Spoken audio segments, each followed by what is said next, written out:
সরকার সহযোগিতা কতটা পায় এটা আমি আসলে শামসুজ্জামান দুদু আপনার কাছে শুনবো। উনি আসলে ইঙ্গিত করছে যে আপনারা কতটুকু সহযোগিতা করেন সরকারকে। এখন সরকার আরেকটু কেন টাল বলি, মারে আপনি একটু বলেন। 18 বছরের বিষয় একটা এনেছিলেন হুম, হুম। আপনারা। যে 18 বছরের বয়সের ছেলেরা যে ভোট দিবে না আমাদের। আমি এখন এই প্রসঙ্গে যাব না। আচ্ছা, পরে ঠিক আছে। আসবো। জি, শামসুজ্জামান দুদু। এই এই সরকারটা বিএনপি সহ সকল রাজনৈতিক দল, আওয়ামী লীগ বাদে বা আওয়ামী লীগের সঙ্গে 14 দলে যারা ছিল তারা বাদে, আমার জানা মতে সকল রাজনৈতিক দল নিরঙ্কুশ সমর্থন জানিয়েছে এবং এখনো সরকার কর্তৃক যে কমিশনগুলো গঠন হচ্ছে সেই কমিশনের সঙ্গে সবাই আলোচনায় বসছেন, কথা বলছেন, মত দ্বিমত যাই করুক কিন্তু করছে। তো আমার জানা মতে ছাত্র বৈষম্য বিরোধী ছাত্র আন্দোলন, যেটা পরে ছাত্র সংগঠনে রূপান্তরিত হয়েছে, তারা কিন্তু জুলাইয়ের পরপরই তারা উদ্যোগ নিয়েছিল যে তারা একটা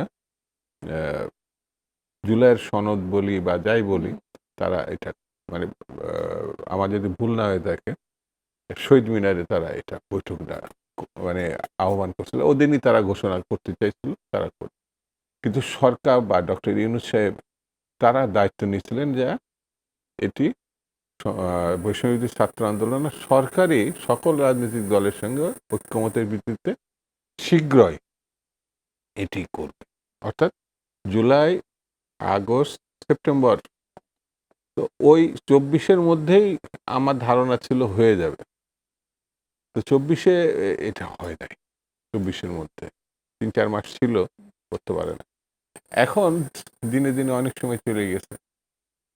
পরে এটা আলোচনা হয়েছে, সরকারও মাঝে মধ্যে বলছে তারা উদ্যোগ নিয়ে আপনাদের সাথে কথা বলার উদ্যোগ নিচ্ছে। হ্যাঁ, সবার সঙ্গে কথা বলে এটা করবে। কিন্তু এটা আসলে আনুষ্ঠানিকভাবে কিছু দাঁড়ায় না। তো এখন এনসিপি বলছে যে তারা নিজেরাই এটা করবে। যে কোনো রাজনৈতিক দলের নিজস্ব তো কিছু দৃষ্টিভঙ্গি থাকে, নিজস্ব উদ্যোগ থাকে, এটা তো দোষের কিছু না। কিন্তু সেটা দলীয় হয়। যদি বিএনপিও করে, বিএনপি যত বড় পার্টি হোক না কেন, ওটা তো বিএনপি করছে।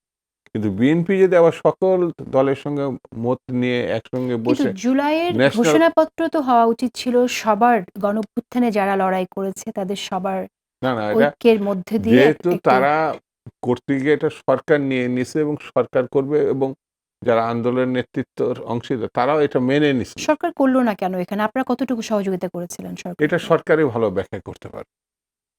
সরকারের উচিত হচ্ছে পুরো ব্যাপারটা এখন খোলসা করা আমার মতে। কারণ সকল রাজনৈতিক দল কিন্তু একমত ছিল জুলাই সনদের ব্যাপারে, এখনো পর্যন্ত আছে।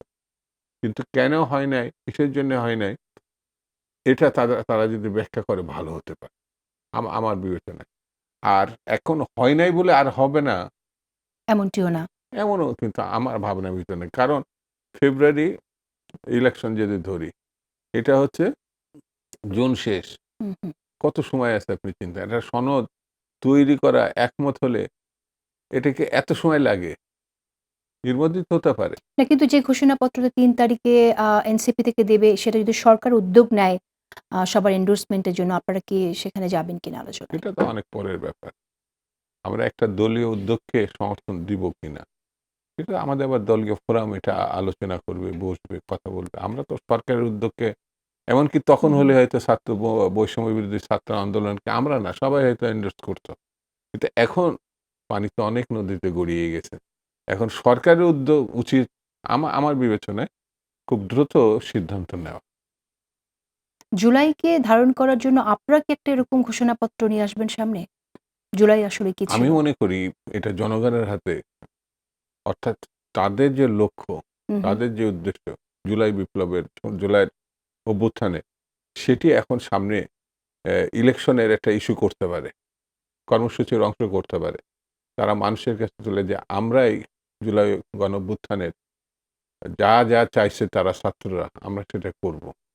এটা অন্য দলও করতে পারে এবং জনগণ যাদের উপর বিশ্বাস করবে তাদের উপর আস্থা নিয়ে ভোট দিতে পারে এবং তাদের উচিত, যদি এই সময়ের মধ্যে সরকার না করে, আমার বিবেচনাতে এর মধ্যে করা সম্ভব এবং সরকার করতেও পারে।